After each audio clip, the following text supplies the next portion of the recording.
So this is something that I've never talked about, and it's kind of I don't know how to put this, but the picture you're seeing that I put up, that is when I was at the Quested factory in England, and this was the room that Roger Quested would tune the speakers to make sure everything was right.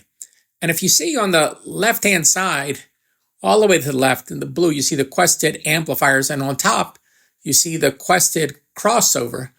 And the amplifiers are made by MC Squared, and they just say Quested on it. And the crossover is made by XTA, which I think it has something to do with MC Squared.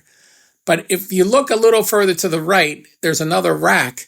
And in that rack is a Behringer crossover that Roger would use to set things up.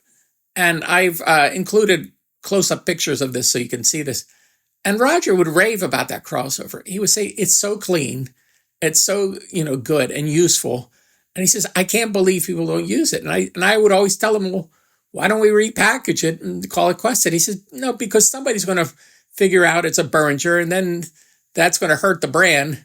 So we can't do that. So this crossover that I've seen them, I think, for $200, $100 used, he was telling me it's just as good as the crossover that they were using with the main monitors for Quested, the XTA. But the XTA crossover, I think that was like, I don't know, $2,000 or $4,000. I mean, it was very expensive. And it's a great crossover, but I always struck me curious that the Behringer, the cheap Behringer thing worked great. And here's the other thing that Roger would do. He would use Behringer microphones. There is a cheap Behringer microphone. I think they're like $40 to calibrate the speakers. And he said, these microphones are great. For calibration, they work, fantastic. And I said, well, don't they break? He says, they're $40, George. Throw them away, you buy another one. So he was using, the Behringer mic, and he was using the Behringer crossover.